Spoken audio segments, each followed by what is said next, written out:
sa integrity ng impeachment court, yung a couple of days later, nakita yung two senator judges with VP Sara who is being accused. Hindi para sa akin na sabihin yon. Again, that is referred to the sound judgment and decision of the impeachment court judges. Kung may hihiling in open court nun, that will be addressed to them. May epekto din ba kapag kami nag-attend ng rally na impeach now? Babaliktarin ko it cuts both ways. Again, it always cuts both ways. Bakit tila isang panig lamang kayo nakatutok? Case, ang sabi ni Palace Press Officer Claire Castro, the President is open to any dialogue to promote cooperation and the stability of democracy in the country. Hindi ako Paano ba yun? naniniwalang isang bagay ito na pwedeng pag-usapan sa loob ng isang silid na sarado ang pintuan. Yung inhibition, sir, may mga nananawagan ng mag-self-inhibit sila. Sino? Senator Amy, Sino Senator nananawagan? Robin, ACT Teachers Party List halimbawa, sir. Kasi Pumirma sila sa impeachment, so klarong anti-Sara sila, klarong pabor sila sa impeachment. Hindi namin didinggin o papakinggan dahil biased nga sila eh. kailangang i-publish pa nila yung certification or pwedeng isend lang nila sa inyo, tas okay na yun? Oo nga pala, good mood ako ngayon. hindi ko na sabihin tulad ng sinabi ko. Lahat ng komunikasyon ngayon sa pagitan ng prosecution at ng nasasakdal ay sa pamamagitan na ng pleadings. So kailangan isumite nila yan sa korte sa pamamagitan ng pleading. Yun ay dokumentong legal yun na naayon sa rules of court. So kung resolution man yun ng Kamara, kailangan nilang i-attach yun sa isang pleading na ang tawag ay compliance kaugnay sa order ng impeachment court.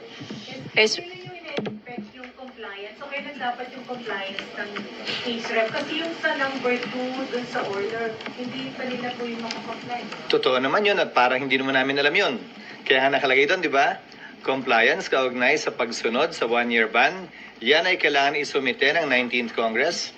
At compliance kaugnay sa desidido pa ba silang ituloy ito sa panibagong Kongreso dahil hindi nga pwedeng i-bind ng 19th Congress, 19th House, ang 20th House. So yun, dapat ibigay naman ng 20th Congress. Klaro at maliwanag yun. Pero dun sa order, sir, walang nakalagay na timeline. Nakalagay 20th Congress. No, I mean, sir, yung sa order number 1, so dapat may sagot, may compliance sila doon sa number 1 doon sa order. Pwede nilang paghiwalayan na isumite yun. Pwede rin nilang sabay isumite yun sa kasabay na ng 20th Congress. SP yung attestation, ate. Yung attestation hanggang June 30 lang? Alin? Yung attestation hanggang June 30 kasi 19 Congress? Hindi. Ang sasagot ng compliance sa one-year ban ay 19th Congress. Siyempre, sila gumawa niyan eh. Kaya nga sir, so Hanggang June 30 lamang nila pwedeng i-file yon dahil wala silang authority na i-file na yon pagkatapos ng June 30. Pero wala naman deadline. So, kung hindi man nila i-file yon, pwedeng i-file yung attestation na yon sa 20th Congress. Wala naman deadline yun eh. Pero paano po pa SP yung 19th ang dapat sumagot ng attestation? Sana. Pero, paano ko yung 20th Congress magbago ng isip at sabihin yung pinasang resolusyon ng 19th na compliant sa one-year ban na hindi pala compliant? So, may posibilidad na 20th Congress din ang sumagot doon kung ninanais nila. Ayokong pangunahan yung 20th House of Representatives. So walang problema SP kung hindi umabot hanggang June 30 yung attestation? Wala, dahil wala rin namang mangyayari dahil aantayin din nga natin yung masagot yung summons at pagdating ng panahong yun na makapagsumite ng reply ang prosecutors ay 2 araw na lamang naiiwan bago mag-lapse yung authority ng prosecutors sa June 30.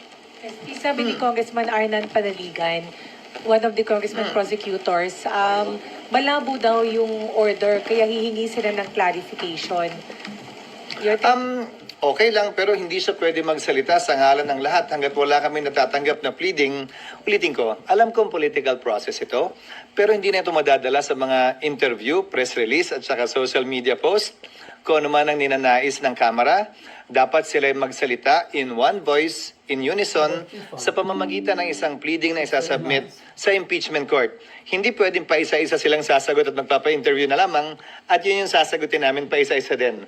We will only answer, if at all, any formal communication submitted through a pleading by the House Prosecution Panel representing the House of Representatives. At mo, kahit yung tono ko, parang nice, di ba?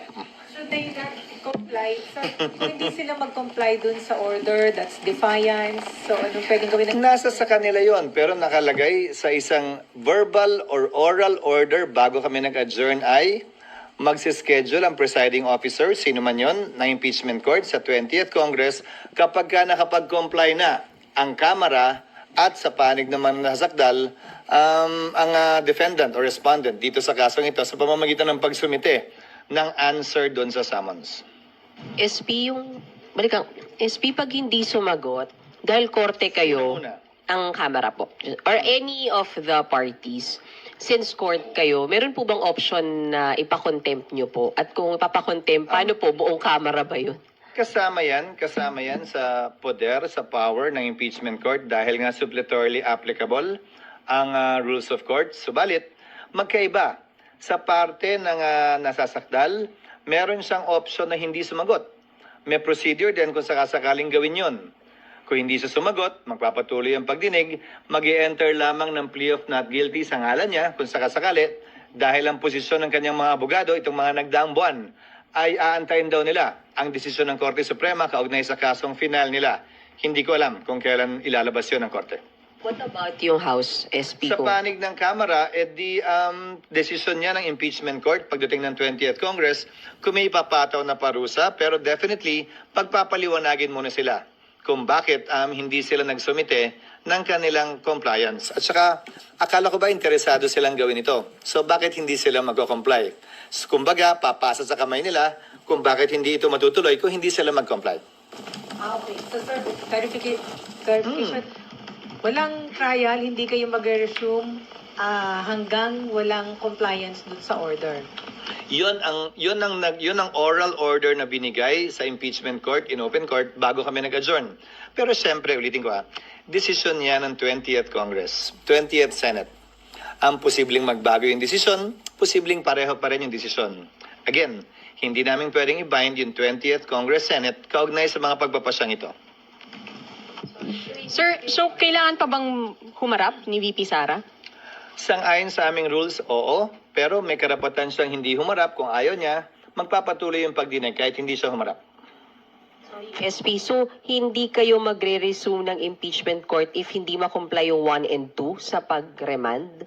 Depende nga yun sa 20th Congress. Depende yun sa presiding officer ng 20th Congress. Halimbawa, sa aking pananaw, kung hindi magsumite ng sagot si VP Sara, kung hindi mag-comply ang Kamara, at some point in time, kailangan magpatawag ng pagdinig para pagpasahan at pagdesisyonan ng impeachment court yung non-compliance, hindi lamang ng Kamara, pero pati na rin